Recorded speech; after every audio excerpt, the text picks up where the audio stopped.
আপনি কি কন্ট্রাক্ট করে ওয়াজ করেন? আপনাকে কত টাকা অগ্রিম দিতে হয়? মেজো ভাই কত টাকা দিচ্ছেন অগ্রিম? দেন নাই ভাই। আলহামদুলিল্লাহ, আমি এক নম্বর কথা হলো, আমি ওয়াজ মাহফিলের মানুষে না, আমাকে ধরে মানুষ মাহফিলের টাইনে আনছে, আমি এই জগতের লোক না। কারণ এই যে সুর টুর দিয়ে কথা বল, সুর আমার গলায় অনেক আছে মাশাআল্লাহ, কিন্তু আমি দিতে পারি না এটা মানুষের সামনে।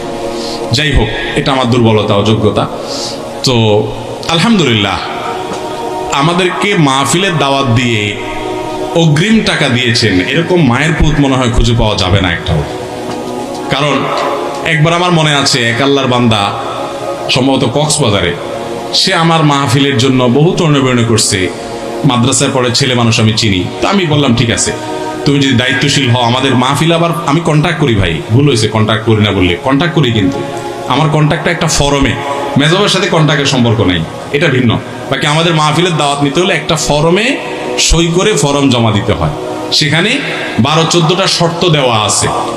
এই শর্তগুলোর ভিতরে একটা হলো, আমরা যদি সেখানে খেতে হয় যেন হালাল খানা হয়, আমাদের মাহফিল যেন গভীর রাত পর্যন্ত না হয়, মাইক যেন অনেক দূর পর্যন্ত গিয়ে অন্যদের কষ্টের কারণ না হয়, মাহফিলের আমার নামের আগে যেন আন্তর্জাতিক ক্ষতি সম্পন্ন এই সমস্ত আজে বাজে কথা না লেখা হয়, আমার নাম বলার সময় যেন সুনির্দিষ্ট শব্দ ব্যবহার করবে, পরিচয় উল্লেখ করবে, ফালতু কথা যেন বলে না হয়।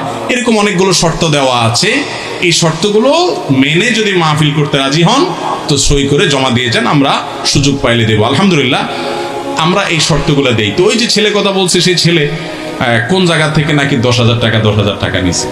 আমার অফিসের লোকজন এটা শুনতে পারছে, পাওয়ার পরে বলছে তোমার মাহফিলই ক্যান্সেল।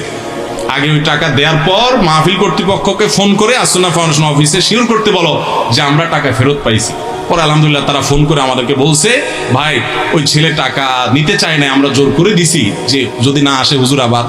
আমি বলছি, আমি যদি কোথাও ওয়াদা দিয়ে থাকি, আমার লাশ হলো সেখানে যাবে, যদি আমি লাশ তো আর মরে গেলে বাঁচবে না, আমার দেহ শেষ মুহূর্ত হলো সেখানে যাবে ইনশাআল্লাহ। আমি ওয়াদা খেলাপ কখনো করি না আলহামদুলিল্লাহ। কিন্তু এর মানে এই না যে আপনি আমাকে টাকা পয়সা দিয়ে কিনতে হবে, তখন ওই টাকা ফেরত দিয়ে তারপর আমি গেছি। যাই হোক, এটা বোঝার জন্য বলা, এটা আমরা করি না। এবং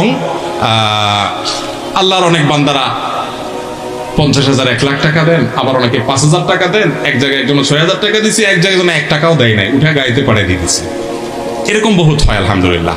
এটা যেহেতু প্রশ্ন আসছে, কোন ফাঁকে যে প্রশ্ন ঢুকাই দিয়েছেন আল্লাহ জানে, এটা তো আমি দেখলে পড়তাম না।